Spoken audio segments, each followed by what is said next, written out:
Hello, everybody. Before we begin today's show, I have a quick question for you. Have you picked up your free ebook yet? No, it's not a joke. I've actually been talking about this for weeks about Dr. Sargent's new book, The Do It Messy Approach, the step-by-step guide for instructional designers and online learning developers. And this book is finally up and live. And right now, you can go to Amazon and actually pick up the Kindle version for free. It's an excellent book for those who want to have practical tips and advice about instructional design. And of course, the way that it's written with that type of a step-by-step formatting, it's extremely helpful and it's very easy to follow along with. And as I've said before too, this book, in my opinion, is for anybody. Whether you're a veteran, you've been doing this for years and you just want to hear another perspective from another instructional designer, or if you're a newbie and you are just learning about instructional design right now, you're trying to figure things out, certainly this book can help either party when it comes to instructional design. And kind of a surprise because I didn't tell too many people I was waiting for the book to actually come out, but I wrote the forward for the book. So if you've been enjoying my writings from my book or from my blog, that same nerdy rambling style still certainly applies. So be sure to check out the forward for the book, and of course, check out the book overall in its entirety by reading Amazon's #1 new release book for curriculum and lesson planning. You can go down into the show notes to find the hyperlink that will take you directly to that page on Amazon. So hey, be sure to pick up your copy today. And now, let's start the show. Hello, learning nerds, and welcome on in to the nerdiest podcast you're going to hear today. My name is Dr. Luke Hobson. I'm a senior instructional designer, program manager, author, blogger, podcaster, really just like overall certified learning nerd over here. And hey, my passion and my purpose is to be able to help you along your own instructional design journey. Whether you're a newbie and you are just starting off, perhaps you just heard about instructional design and maybe this is the first episode you're listening to, or you're a veteran in the field. You've been doing this for years and years and you're trying to be able to improve your skill set with a couple of new tips and tricks and strategies along the way. All are welcomed on into the show. And of course, you can find more about my own information and all of my content over at drlukehobson.com. Folks, we have a special episode today because this has been a guest I have been wanting to come on the show now for probably over a year. At this point in time, it's actually been a while. And obviously, you already downloaded the episode, you're already watching, so you know who he is. But before I introduce our fantastic guest, I also wanted to be able to fill you in on a brand new announcement. My course over on Eduflow Academy called Collaborating and Building Relationships with Subject Matter Experts is now fully live and completely asynchronous. I heard from a bunch of you about how you weren't able to always attend all the different types of live workshops and sessions and the synchronous components of the previous course. So instead, I decided to be able to give you some more flexibility, provide some more offerings. So now there is a fully encompassing type of an asynchronous course and overall learning experience. So if you have been struggling to work with subject matter experts, if you've been finding it really difficult to be able to influence them, be able to influence change, being able to persuade with them, negotiate with them, anything of the sort, this course is for you. It's all my years of experience. It's all the strategies that I use when it comes to working with my own subject matter experts and how I've been able to develop this skill set and actually create a framework for you to be able to follow. So that way, the next time you are able to go and meet with your subject matter expert, you are going to know exactly what to do and when, and what I would essentially do if I was in your shoes. So you can go to Eduflow Academy to be able to find that. And of course, you can go down below inside of the show notes to see the link and be able to follow along. And of course, if you have any questions about the course, you can always reach out to me as well. So with that being said, let me tell you now about our guest. Today, we have the privilege of being able to hear and to learn and to listen from William Cronje. If you don't know who William is, you probably see me actually tagging him a bunch of times on LinkedIn and Facebook because William really has been my go-to person for the incredibly popular type of course over at Eduflow Academy called Instructional Design Principles for Course Creators. Now, this course is now running on its 10th cohort cohort is a free 3-week type of learning experience for anyone to be able to apply and to get on into, which once again, I'll link that down into the show notes. But really, he has been my go-to person for everything. I'm one of the learning facilitators for the course, so I know it very well. And I talk to William probably on a daily basis about different types of things and new ideas and all these other different types of stuff that I love to be able to kind of, for this episode, peel back the curtain. I will want you to be able to hear and get to know more from William, his own journey about instructional design. I also don't think, to the best of my ability, with all of the 60 plus episodes we have so far, that I've interviewed somebody whose career has been more towards the learning platform side of the house, which of course there are instructional designers, obviously, as we're going to be talking to one for this area. So hearing more about that sector is going to be able to help you along for your own instructional design journey. We're trying to be able to figure out what sector do you want to potentially work in the future. Now, also, of course, everything beyond just William's own journey, but also hearing more about this entire instructional design course of just diving on into this. How has it functioned so well? How has it been able to go and support thousands of students at this point of time? We're on the 10th cohort. Many, many, many people have gone through this, and you've probably seen all the folks on LinkedIn sharing about their accomplishments, their certificate, and how much they love the overall program because it's great. And William really has been like the rock to hold that entire thing together. So I want you to be able to hear more about him, his learning experience, and all of the good stuff that he has went through to be able to help you as well. So folks, I am not going to waste any more time. Here is the one and the only William Cronje. William, welcome to the podcast. Thanks for having me, Luke. Of course, man. Of course. I can't wait to dive on into this one. But before I get ahead of myself, would you mind just introducing yourself to the audience? Tell us a little bit more about who you are and what it is that you do. Sure. Firstly, I have a bit of a strange accent because I come from Cape Town in South Africa. My name is William Cronje. And my background is also a bit strange, but I think to some extent, maybe back in school, we were very similar learners. I remember from your book that, you mentioned that you were like also that type of learners, like easily distracted and not really interested in the, like what the teacher was talking about and whatever. And I think to some extent, that maybe makes us very critical of how like learning or how learning is facilitated or how, it's put together. So I think to some extent, maybe we share that in terms of thinking quite critically about it. So when I left school, thankfully, I graduated with pretty decent grades and everything. Then I went and I did a Bachelor of Arts. And then I did like multimedia studies and marketing, and for a really long time I thought I was just going to work at an ad agency, and then I realized that I didn't really like marketing that much, and I stumbled into instructional design, as a lot of people do, and I just got absolutely hooked with it. And now I work at a really amazing place called Eduflow, and I head up Eduflow Academy. And Eduflow Academy's big goal is to change the way people think about learning online. We want to convince people that it's not just about quizzes and videos. It can be way more active, and it can be way more interactive and especially social. So we really try to, in our learning experiences on Eduflow Academy, connect people and create that sense of community as people learn. So that's I guess a quick introduction of me. And you do a great job talking about everything, by the way, too, which I have a lot of questions about for you later on at Eduflow Academy, because that has been so transformative and so insane to see what that has become over the last year? 2 years? Yeah. No, it's been a year, right? I think it's like a year and a half. Okay. Yeah, I joined in October last year in 2021, and it's now... oh, wow. Yeah.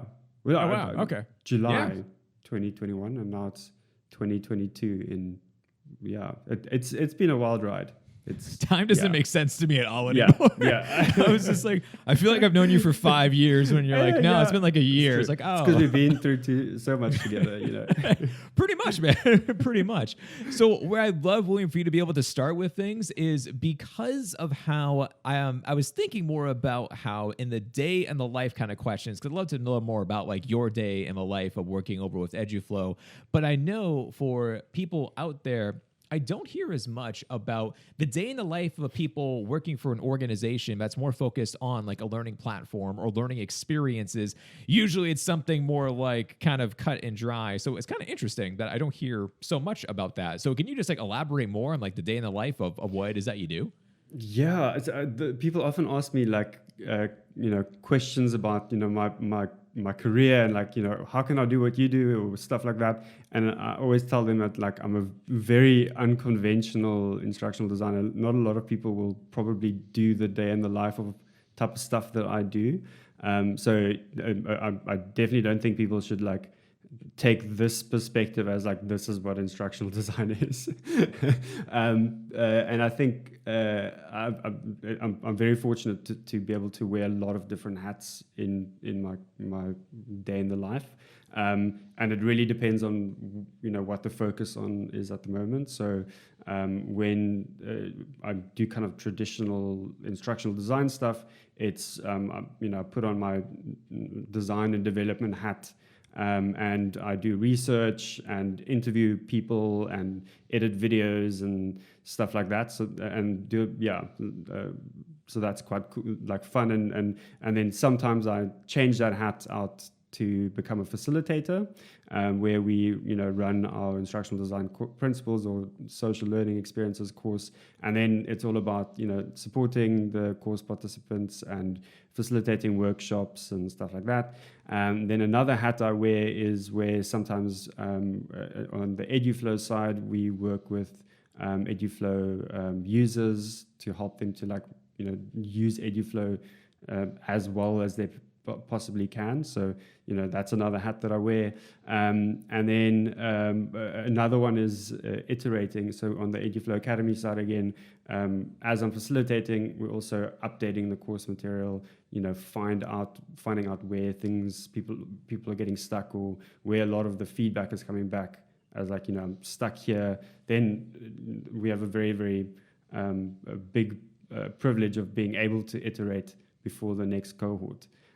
So those are some of the hats I wear, and other hats are also like marketing-ish related hats. So it'll be one thing I did recently was we conducted research about collaborative learning in the workplace. So then we collected and synthesized all of that information and wrote a really nice big blog post about that. And then there's other blog posts about instructional design or learning that we also work together on to put together. So yeah, that is the very strange day in the life of William. I mean, it's funny because also our roles are really similar in nature too. I feel like there is almost this essence of the startup mentality that you're going to do everything. You have a bit of something where some days, as you were saying, it's research, it's marketing, you're doing promotion materials, you're running the workshops and the webinars and whatever else. You also forgot to mention too, but you have to deal with me like on a daily basis, pinging you about things. It's like, William, how do I do this? That's more fun. That's not a job. That's just like catching up with Luke. So yeah, fair enough. It's a good point though. So the other one is, we've got a bunch of courses on Eduflow Academy. So another thing that I tend to do is, check in with you and check in with people like Heidi and, see how everything's going and see where I can help. And so that's also really fun. Absolutely. So speaking of that, of Eduflow Academy, let's talk about the program. But I'm going to assume if anyone follows you on LinkedIn, if they haven't done so already, be sure to follow William. I'm going to put the links down below in the show notes. But everything that you keep getting tagged on constantly is for this program that you have in Eduflow Academy called Instructional Design Principles for Course Creators. And I would love to unpack that because that has grown so much. And it's just absolutely crazy to see where things have gotten nowadays after the 9th cohort. Is that what just wrapped up soon? 9th? The 9th cohort was finishing up this week. Yeah, next week. So that's wild. That's insane. That's absolutely crazy. So I'd love to know about where did this idea come from in the first place to be able to do this, to bring all these people together. Tell me more about the background story for this. Yeah. So I think the origin story is that Eduflow Academy had a few courses before I arrived, and they were self-paced courses. And they still are really good courses, but they weren't getting a lot of traction, even though they were really good. And I think my big theory about why they weren't doing so good is because when people learn online, there's this big craving for doing it with other people, and that was missing in what we were offering. And then David, who's the CEO of Eduflow, we would just having a lunchtime chat, and I said, well, why don't we turn this into a cohort-based course, which is a way of doing a course with a bunch of people together, over a few weeks, and then you all graduate at the same time or a similar time. And David was like, let's do it. And then he just gave me like all the freedom I could need and gave me a rough timeline, and then we just did it, which was amazing because it meant that I was able to use whatever tools and strengths that I had at the time to put together this course. And then I spoke to a bunch of really awesome people and did a bunch of research, and then we put together the Instructional Design Principles course. That really makes the most of Eduflow's features as well. So we started with a cohort of, I think, 50 people as a pilot cohort, and we asked people to apply to participate, and we still do that. And it's a really nice way to ensure that we get people who are really invested in the experience to participate, instead of just people who I'll just apply, kind of thinking this is kind of like a LinkedIn learning course or whatever. So for the first cohort, we picked 50 of who we thought would probably be the most critical people that we could find. So, they were academics and they were veteran instructional designers, and they went through the first cohort, and we got some really awesome feedback and some really nice testimonials from them about this experience. And then we were able to build on that. And then since then, we've had, we get around 700 to 1,200 applications per cohort. And then our cohort sizes range from 700 to 900 we've tried once. And then we are on our 10th cohort that's coming up. And another cool thing is that we've got 800 testimonials that people have written for the course. So every time someone finishes the course, we ask them, if you want to, can you write a testimonial? And we've got 800, and soon there'll be way over 800, which is, for me, absolutely mind-blowing that people will go out of their way to write something about their experience to promote it for us, which just makes me so happy. And I read through them when I'm sad, and it just makes my day. I hear you, man. I hear you. Definitely reading a review about all the work that you put in and people enjoyed it. It's a pretty cool feeling.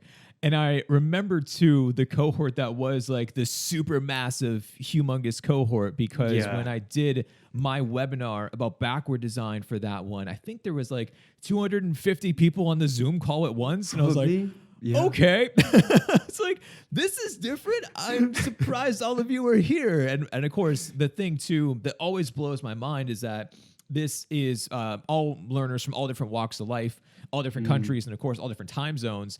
And whenever people come together, where you're going to have somebody who's joining in at 1 a.m., 2 a.m., 3 a.m. for like one of the webinars that are live, I'm like, why? Like, thank you, but why? It's recorded. Like, it's okay. But to your point, though, that community aspect, people want to be on the calls together because of the breakout rooms, because of those sessions, because of all those things like that. So what made you actually wanted to make it into a cohort, though? Because there's all different ways about how you can establish community. So why cohort-based modeling?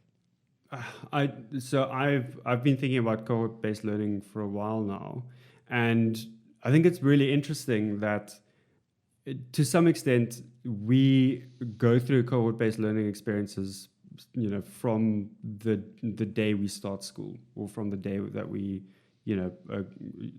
join the creche. Then you're in a cohort of creche mates, and then you go to grade one, and you're in the same grade with a bunch of people. So cohort-based learning is almost ingrained in the way we do things.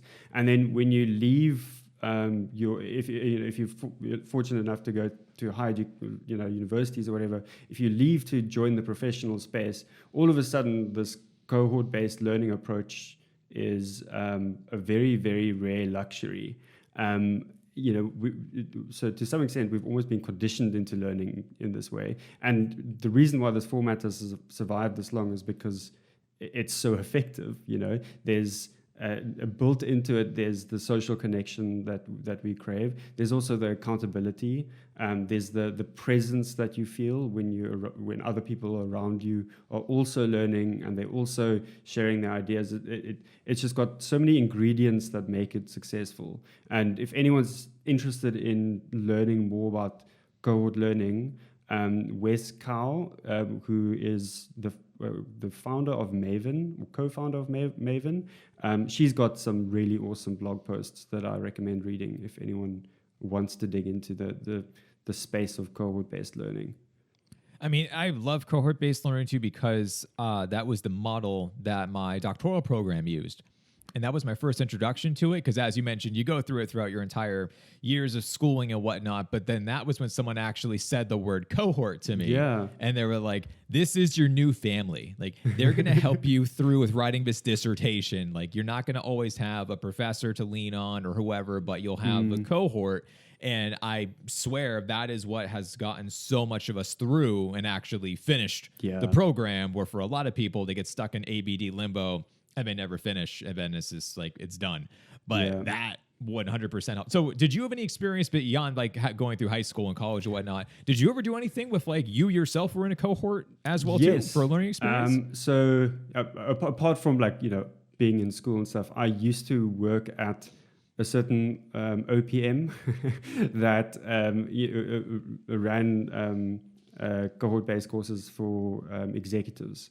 And I worked there for 3 years, and I learned a lot about, putting them together and stuff. And a lot of the little tips and tricks and lessons I learned from that space, I was able to translate. And then all the guardrails were removed. I could really, really, take my own creative freedom in putting these together. And Eduflow as well is really, really, and I know I work for Eduflow, and it's terrible for me to promote Eduflow so blatantly, but it really makes it so much easier to just really put out or create whatever experience you want based on the idea that you have, so speed networking, or we've got an activity where you can plot your name on a world map so that other people can see it. And we just do that by integrating with Padlet, for example. But yeah, I'll stop shamelessly promoting Eduflow for a second. No, I understand. Whenever MIT gives me like the academic freedom to go out and try like whatever, where I'm like, are you sure? They're like, yeah, let's just do the research, do the pilot, figure it out, get feedback, and let's see if we can make it work. And that's been amazing to be able to have that. It's been a blessing to try things. And sometimes they crash burn and they do not go well. And other times they do. So, but we also always learn something from something that fails. Yes. And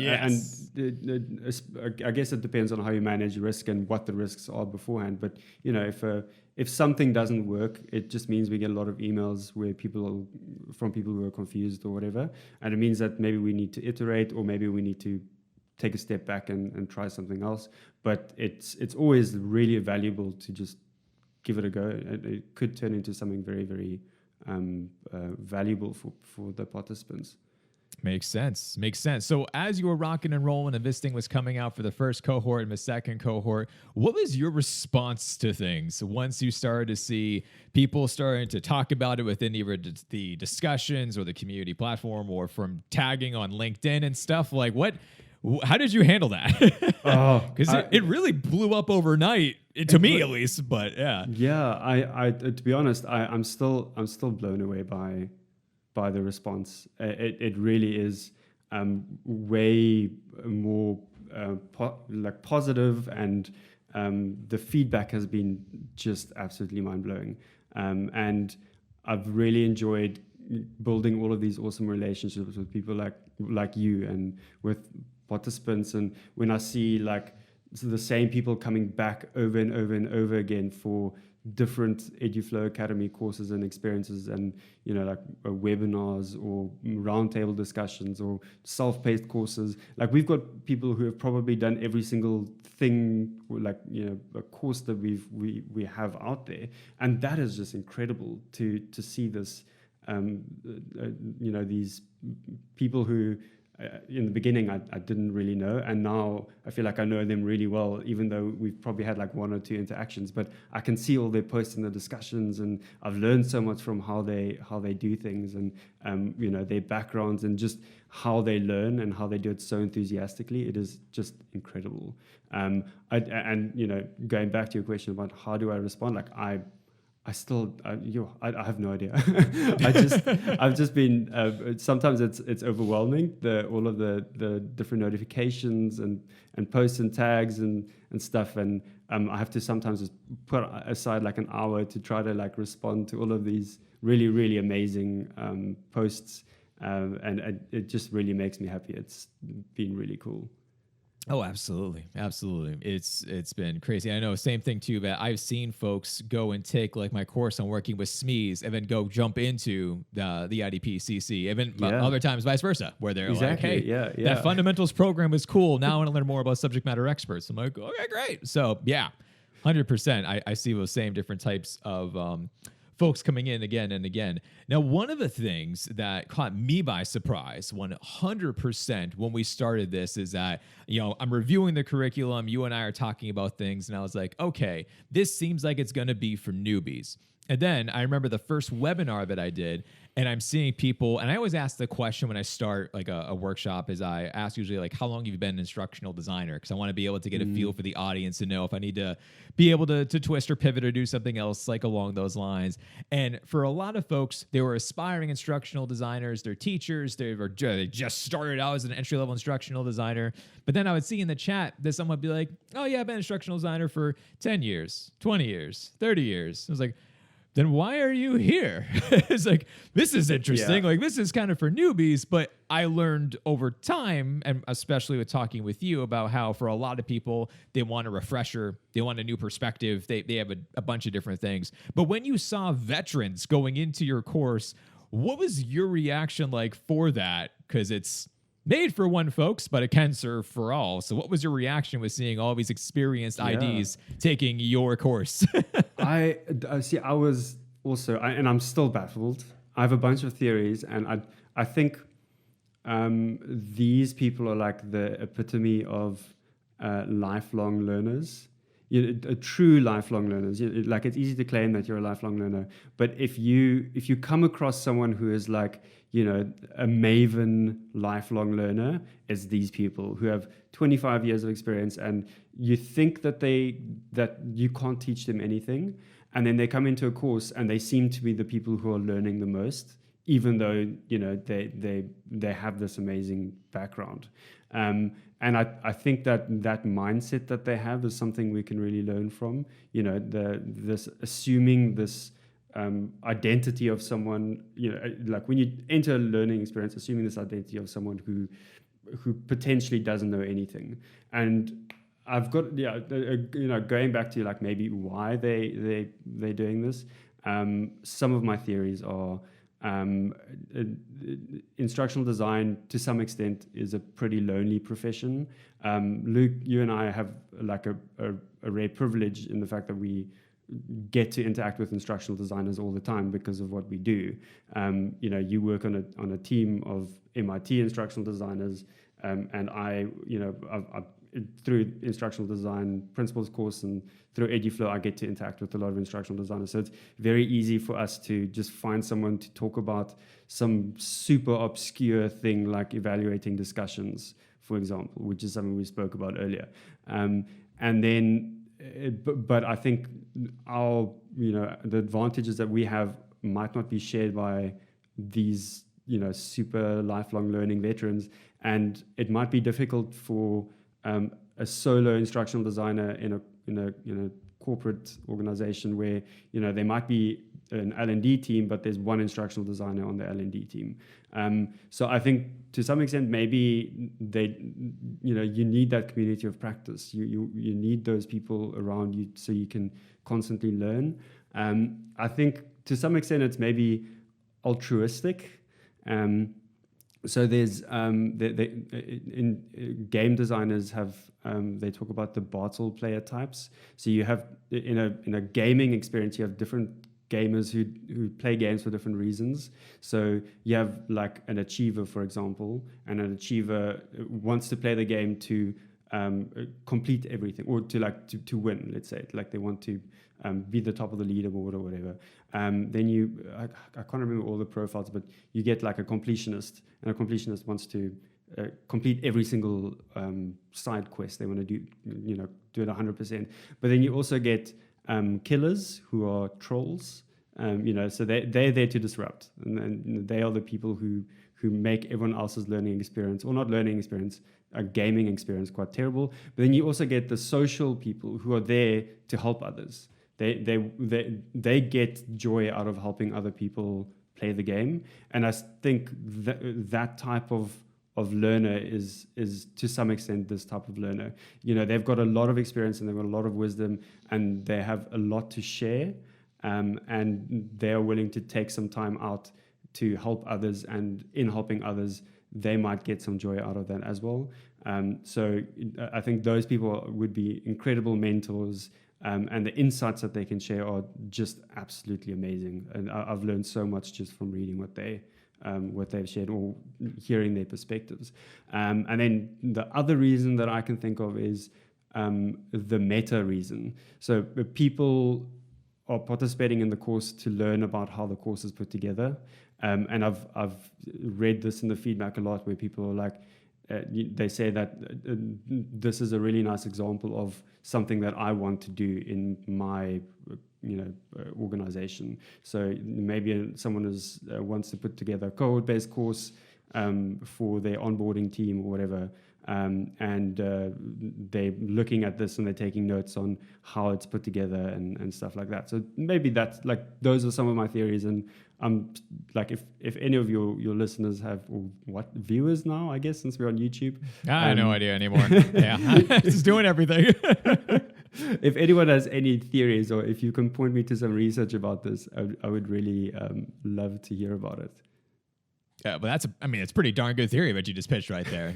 I completely understood everything that you just said. I'm also a gamer, so maybe that resonates more with me, but I completely get what you said. That makes a lot of sense. I also love too, because some people reached out to me when they heard about doing some of the workshops and seeing some like big time names in instructional design were joining the program. And I had one friend reach out to me, and she was just like, "Aren't you nervous that you're going to be presenting in front of so-and-so?" And I was just like, "No, because this is my way. This is how I literally do things for a living." But what I found to be so helpful is that I don't have to answer the questions in the chat, because they respond faster than I can, because I'm presenting. And I just go down, and I was just like, "Oh, yep, he's got that. Oh, yep, she's answering that. Okay, great. Let's keep on going." And to some extent, like I see these questions come up often, and I think about how I would answer it, and then I see someone who answered it way better than I could ever have done. And then I learn even from how they answer that question, which is really, really cool. I think there's so much value in tapping into the resource of the cohort. The people who are in the cohort are the reason why it's so good. The learning material and sometimes cohort-based courses are just a bunch of webinars together. But I think the people who are in there are the most valuable part. The learning material is secondary. It's the community that is the most valuable thing.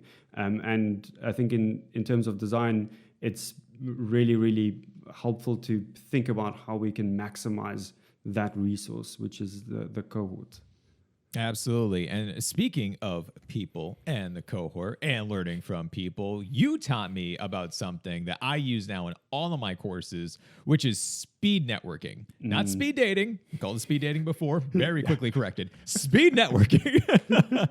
So I would love for you to be able to share with the audience more about this tactic, because since I started using this for all of my courses, people love it and rave about it and feel far more connected than when I did not do this for anything. So tell us more about speed networking. So I think one of the challenges of running an online course is showing people that they are sharing that journey with other people. The community of inquiry framework calls that presence. And then, it's this idea that that there are other learners. So if you're doing this in person, it's very easy because you can see the other learners, you can see the facilitators.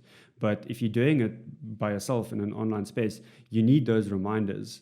And when we're putting the course together, we have to find opportunities to remind people that they're not alone, and that people have that shared energy or that shared focus. And the speed networking sessions were like a very effective way of doing it. So the way we just run it on Zoom, and we invite 60 to 150 people, depending on how big the cohorts are, to one Zoom speed networking session, and then we have like a big Zoom plan that lets us create a lot of different smaller breakout room sessions. Then we'll create like a bunch of breakout room sessions where there's 2 or 3 people per room, and then send them out for 5 minutes to get to know each other. And when we do the session, it's always like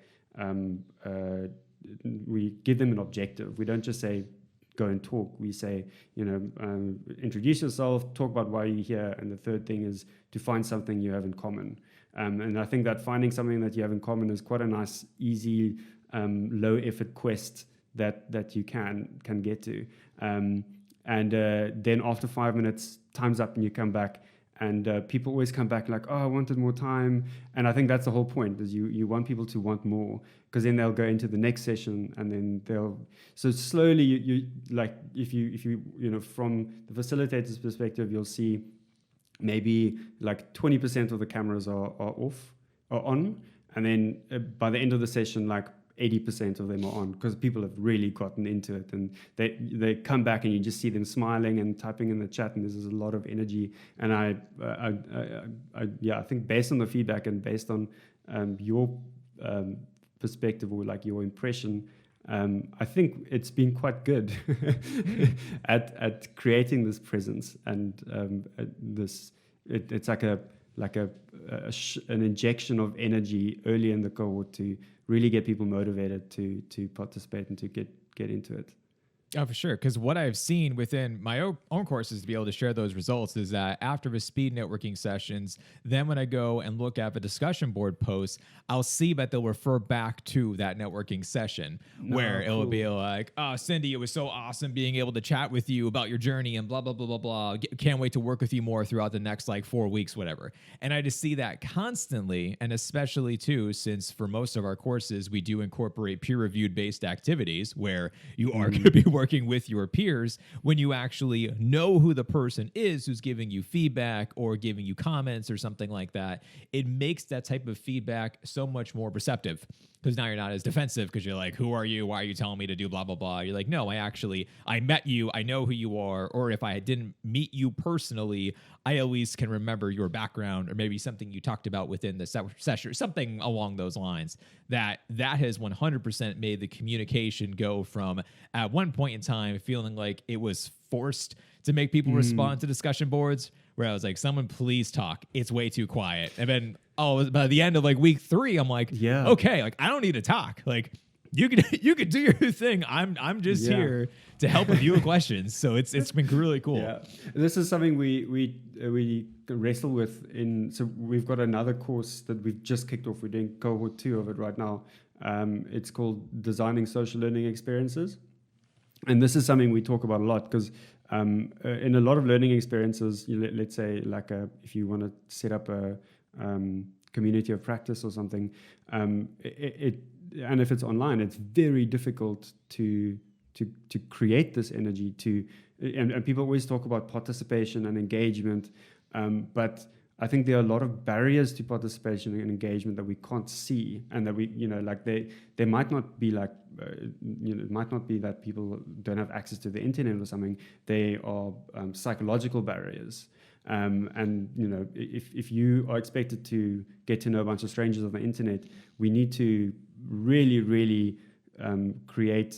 We talk about psychological safety, and we have to introduce all of these mechanics and all of these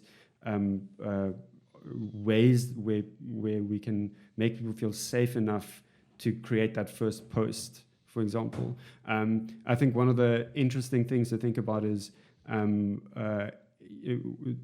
setting the tone in terms of discussion forums and discussions. I've seen some discussion prompts, or like the general tone of a course, especially at like an executive level course, can be very formal.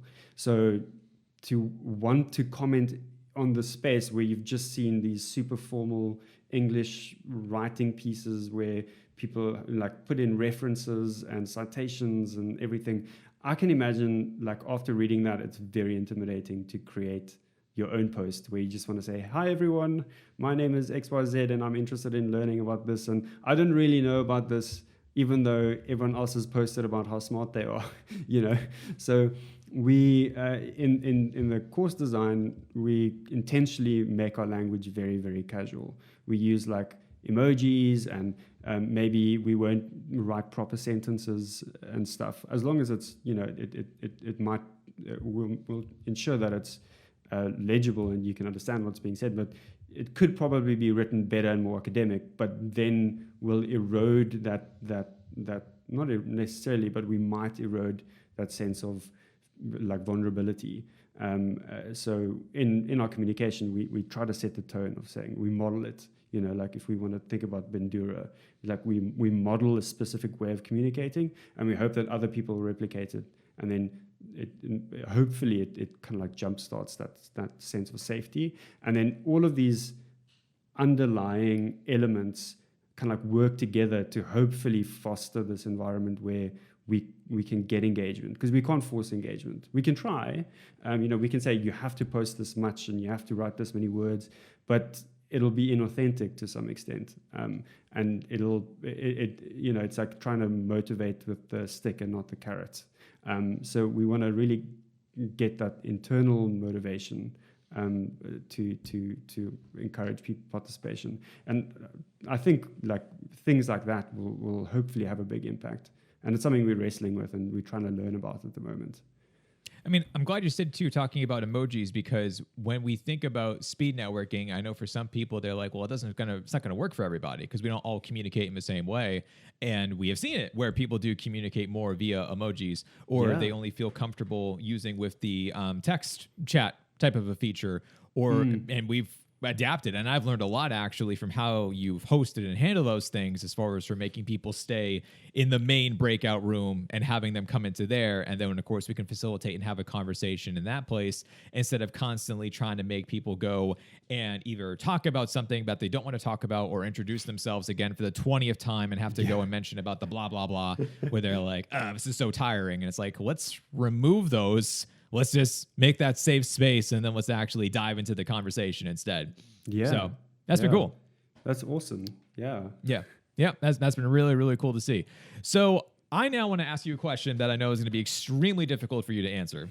And I don't know if you have an answer, but because so many people I've seen on LinkedIn, I've tagged you and talking about the certificate, how proud they are, their accomplishments, what they've done with the learning experience. Do you have a favorite story so far of like one graduate and what they shared with you? So I feel like it's like, like picking a favorite child or picking a favorite dog. I think in terms of my favorite things that I've seen is really the connections that people have built. When you're facilitating a session, or when you see in a discussion forum that two people have genuinely created a real connection, and that might turn into a friendship. That for me is what makes it all worth it. And I feel like I see this very often, where people will, like, on LinkedIn, for example, they'll share their certificate and then also tag some friends that they made along the way and share about what they learned from those friends or whatever. That for me is an incredible thing to see, because I've said it before, but I feel like instructional design is a pretty lonely profession, and hopefully by doing this we introduce people to a really big and very, very generous community of instructional designers who are absolutely incredible, and really, really smart, and I think when we do this together and when we create these opportunities, we get rid of silos, and then we also firstly identify problems, like people who promote learning myths, for example. As a community, it's much easier to identify those and then find ways to tackle them. And to some extent, I'm grateful that we are facilitating those connections, and then showing them that learning can happen differently online. And that's very cool to see as well, just to see how people have changed their perspectives about social learning or online learning or peer reviews, which people have bad experiences with and they stop doing it. But hopefully in the course we also teach people or show people that peer reviews can be better than they were used to, or then something that set a really bad paradigm for them. So yeah, I think changing perspectives and creating connections is the answer that I have. Fair enough. I mean, that's probably a good thing you didn't name an individual, because then everyone else would have been mad at you on the internet. So a very smart way of answering that question. What I've definitely loved so far has been seeing about how far the reach has spread of this course, which is nuts, because I'll have people reach out to me saying that they took the course and they're in a completely different time zone than I will be, because we'll have people who have taken it from Thailand, Japan, Pakistan, India. And like I was saying before, I was just like, why are you at this webinar? It's 3 a.m. your time. It's 1 a.m. It's midnight. It's like, what are you doing? And to see then from there, but they're like, oh no, but I told my friend so-and-so they have to take it next. And then you get this new wave of the cohort from everybody, from word of mouth of this was awesome, you need to take it, which of course is like the highest compliment one can get, is you liked it so much, you told someone else they had to go and do it. Then that's just amazing. And I mean, they talk about like in marketing, we've got a net promoter score, and that's something we have for the course as well. But the net promoter score is how likely are you to recommend this to other people? And there's no better expression of a healthy net promoter score than to see people literally recommending or coming to the course because someone told them that they should come and do it. Right. And we've started seeing like entire L&D onboarding teams being enrolled in the Eduflow Academy courses. So, like let's say a new cohort of some agency or e-learning agency have just started working there. And part of their onboarding program would be to go through an Eduflow Academy course, which is super cool to see that like young instructional designers are getting this impression of what online learning is before they even start their careers. And then hopefully that sets the tone for them to show them that this is a different way of doing it, and maybe we can take some of these ideas into what we're doing in the real world. Absolutely. So what's next for you? You've done a lot. You just talked a little bit about the social learning type of course. Yes. If you want to dive into that more, but I'm just curious what you have in the horizon. Yeah. So for the last few months, we've been working on a new course called Designing Social Learning Experiences. And that's pretty much where we explore this really new, I want to say new, even though it's as old as we are, as humanity is social learning, but we really try to figure out what, let me start over. social learning is very different. Like social learning can be a conversation that you have with someone by the water cooler, or it could be a facilitated jigsaw exercise. The challenge is how do you design a learning experience for both of those situations? And in the course, we work together to explore principles and frameworks and strategies that we can use to accommodate each of those different situations. So people come in with a pilot project idea that they have in mind in week one. And then the first task in week one is to convince you write an email where you convince stakeholders to buy into your project, because that is one of the biggest barriers we've identified with our research into why social learning doesn't happen in the workplace. So the first job is tell people what social learning is and convince them to buy into your project. And then the second week we talk about what we call 4 engines of collaborative learning, and the 4 engines are strategies that inform different tactics depending on a context. So this is where addressing that challenge comes in that we spoke about earlier. And then the third module is about measuring and implementing your social learning initiative. Because if you run your pilot project, you need to find a way to make sure that, or to report how successful it is and what the impact was, and hopefully that will get further buy-in that you can then send to the, or buy-in that'll have better impact on the likelihood that your social learning program will continue in the future. Cool. Love it. Love it, man. I love it. Well, hey, man, let's wrap this up. Where can people go to find you, learn more about you, and all the things that you're doing? Cool. So firstly, Luke, thank you so much for having me over. Of course, having you over. Yeah. Having you over for coffee. Yeah, you know. Yeah, exactly. I have my water, and it's been nice to share a drink with you. Thank you. It's been a real pleasure. Firstly, you can find Eduflow. I'm sure everyone's going to be looking for Eduflow stuff. So to learn more about all the different things we're doing on the Eduflow Academy side, you can go to Eduflow, eduflow.com/academy. And then we have our Eduflow blog, which is eduflow/blog. And then I think if you want to reach out to me, it's probably easiest to find me on LinkedIn. I'm not as active on Twitter. I think, LinkedIn is where I live pretty much. So just search William Cronje on LinkedIn and you'll find me. And all you need to do is just refresh your feed and someone's going to tag you. I mean, that's really all you need to do. Eventually, it's very clear when the cohort wraps up, and then all of a sudden it's just like 700 notifications of just like, woohoo. It's like, okay, I guess the cohort has just finished their program. Like, yay. Well, awesome. Well, hey, man, thank you once again for coming on. It's been great. You have really helped me as far as for being a designer, of going through all these different types of courses and learning experiences. It's been a lot of fun. So I can't wait to see where you're going next of everything for Eduflow, and of course where you as a person are going as well too within your own career, because you keep on following and sharing more and more different types of insightful posts. So it's been really cool. So hey, man, once again, just thank you for coming on the show. Thanks so much, Luke.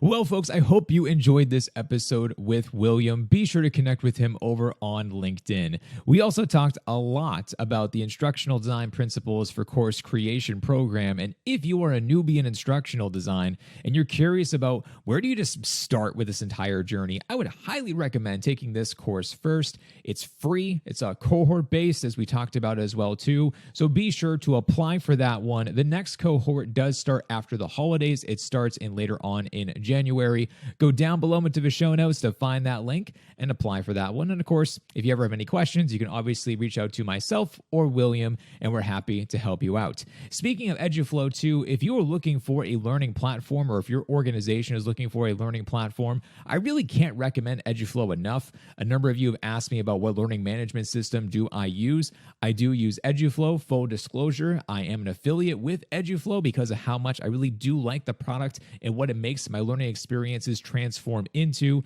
So if you are looking for a learning platform, once again, go down below into the show notes, click on that guy. Any support that you give over to Eduflow supports this independent podcast, so greatly appreciate your support. But folks, that is all I have for you. I hope you have safe travels for the holiday that is coming up, spending time with your friends, family, and loved ones. Be sure to subscribe to the YouTube channel, to the podcast, and for everything else that I have currently going on with the internet. But folks, most importantly, stay nerdy out there, and I'll talk to you next time.